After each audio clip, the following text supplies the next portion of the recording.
Obama sounding off, the former president giving a speech in South Africa yesterday honoring the late Nelson Mandela. In it, President Obama commented on various social and political issues, including, he said, politicians who lie. We see the utter loss of shame among political leaders where they're caught in a lie and they just double down and they lie some more. If you caught them lying, they'd be like, oh, man. Now they just keep on lying.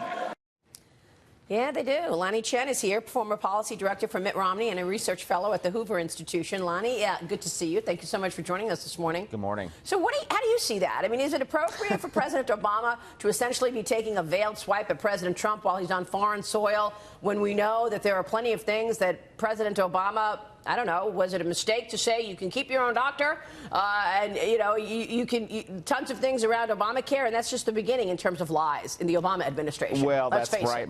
You know, that's absolutely right, Maria. The irony is not lost on me. You go back to 2013, PolitiFact's Lie of the Year. If you like your health care, if you like your health care plan, you can keep it.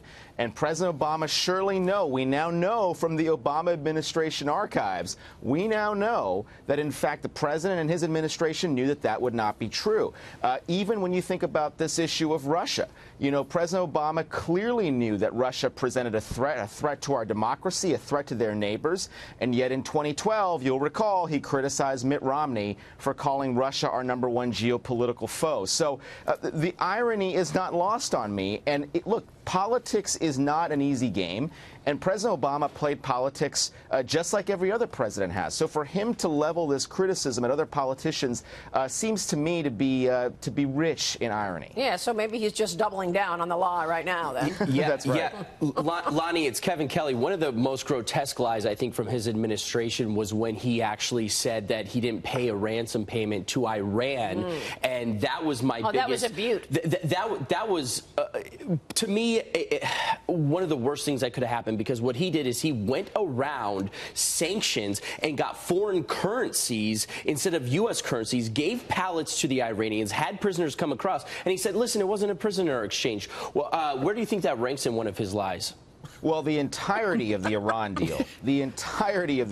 deal, was premised on a lie. So, I mean, you want to talk about the components of it, certainly the way that they sold it, but the notion that we had to do this deal because if we didn't do this deal, the alternative was somehow nuclear war, that is, again, a lie. And so I just wish that politicians would play it straight every once and again. President Obama, it seems to me, has a whole catalog of them, and the Iran deal is principal among them. But, Lanhee, you just said that you wanted politicians to be honest. Right, well, I want to be 6'5" and blonde and from Texas, and that's just never going to happen.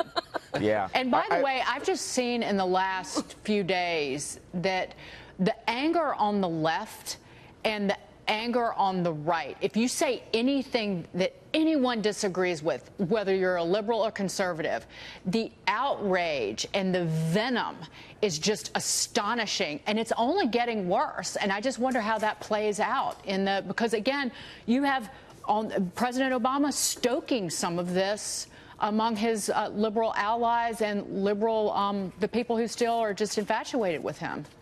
No question. And Dagan, I think that's part of the challenge we have. Our politics have become very balkanized. It's become very tribal. It's become very much our side and their side. But there are some things objectively. You talk about President Obama. He has the ability to say to some of his progressive supporters, look, you know, we need to do what we can to bring the temperature down. Instead, he goes overseas and he gives a speech where he essentially mocks other politicians for doing precisely the thing that he did. So this is the problem with our politics, is that we're not in a position to take the volume down.